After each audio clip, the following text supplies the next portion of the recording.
one. We're here in front of the famous Blue Door at Chatham House, which is a preeminent international affairs think tank here in London on famous St. James Square.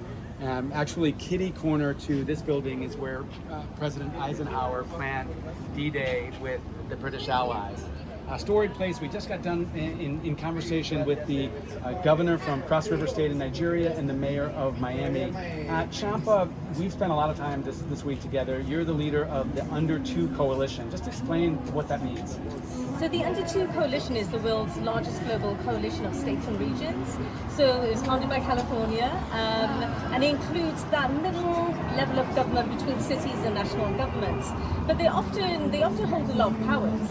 So if you think about any federalized country, they often have extensive legal, regulatory, or fiscal powers. So they can actually do a lot in terms of moving the climate agenda forward. Like key solution providers. Yeah, absolutely. So what's Under 2? What is this global network that we're part of working on now? What are the key priorities? So what's really important to us is how do we connect like-minded governments who are trying to solve the same challenges, so you're not constantly reinventing the wheel. So if there are good solutions in one place that can be replicated, scaled up, transferred to another place, we should absolutely be doing everything we can to connect those communities together.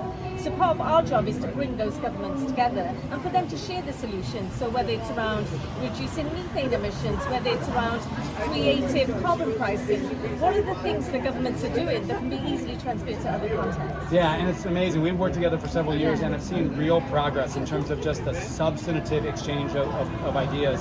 Where is an area of particular progress that you're proud of? I'm really proud of the work we're doing on climate finance, because I think the one thing our governments don't lack is ambition.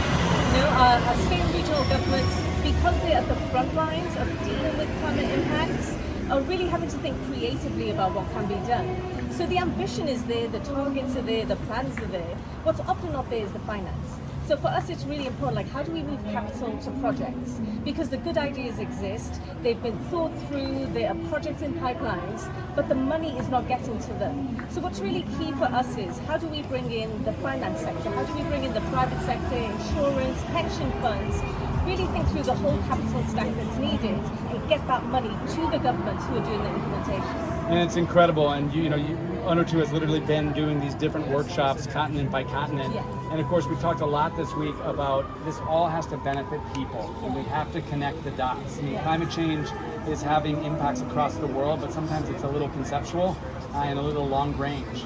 So I just say, do you have a sense that there's a real focus on like delivering value to people? Yeah, I think, we have to take some responsibility, those of us who work in this space, because we allowed it to become technocratic. And we do this job because we want people to have better quality lives. Right. And somehow along the way, we've got to talk about the human. Yeah. And I think what's really important about this level of government is that it is close to those communities. It is accountable to the electorate, right? Yeah. Governments are voted for by people. Yep. So I think what's really critical is we have to remind ourselves that we're doing this for a purpose. Yeah. It's for a particular outcome, which is to benefit the planet, but it's also to benefit people. And I think we have to do a better job of explaining that. Renewables mean cleaner jobs. It could mean more affordable food. It can mean that you're not paying for unaffordable energy. Making sure that these things are accessible and available to groups who have historically been marginalized and not been able to access energy, right? So I think there's so many big questions that working towards renewables can solve, but people are at the heart of that. And I think we can't forget that.